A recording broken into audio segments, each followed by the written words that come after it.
Hello, bachcho, let's read this question. The question says that when the force retards the motion of body, the work done is zero, negative, positive, positive or negative depending upon the magnitude of force and displacement. We have to choose the correct option. चलिए आइए देख लेते हैं की concept. देखिए बच्चों, simple सा की कंसेप्ट है जो कि हम यहाँ पर यूज करने वाले हैं.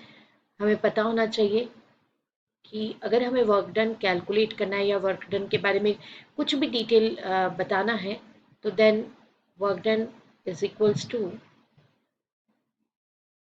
it is denoted by W and it is equals to dot product of force and displacement.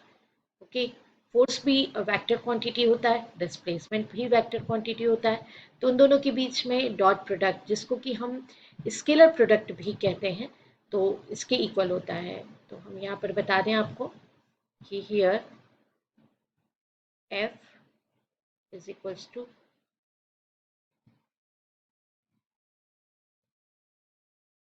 applied force and D is equals to displacement. Now solution में हम इस चीज को डिस्कस करेंगे जो कंडीशन दी है रिटार्डेशन वाली. आइए देख लेते हैं सॉल्यूशन.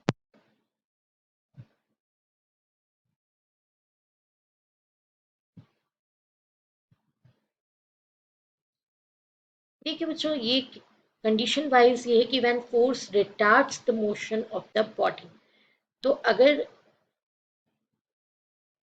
मोशन जो है वो रिटार्डेशन पे जा रही है, ओके, मोशन में क्या आ रहा है,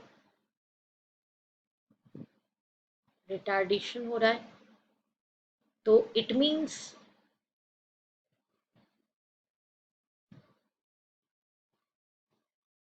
ऑब्जेक्ट या जो भी बॉडी है, बॉडी का जो डिस्प्लेसमेंट है, displacement of body is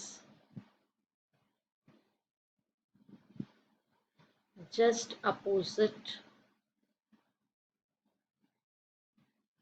to the applied force.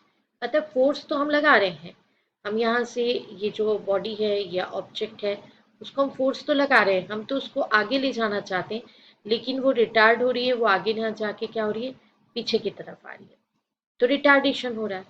तो यहाँ पर सो दैट्स वाई थीटा जो है मतलब फोर्स के बीच में, ये फोर्स का डायरेक्शन हो गया और ये डिस्प्लेसमेंट का डायरेक्शन हो गया.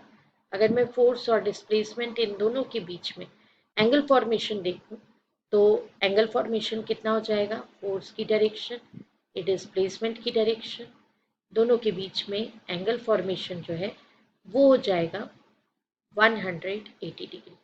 कितना हो जाएगा ये, 180 डिग्री.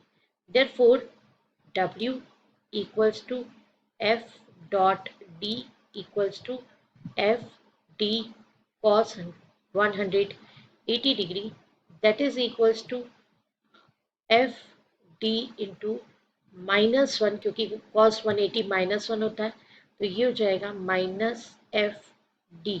मतलब मेरे पास जो वर्क डन है वो कैसा आ रहा है, नेगेटिव आ रहा है. So option B is right option. I hope you understood it well. Best of luck. Thank you.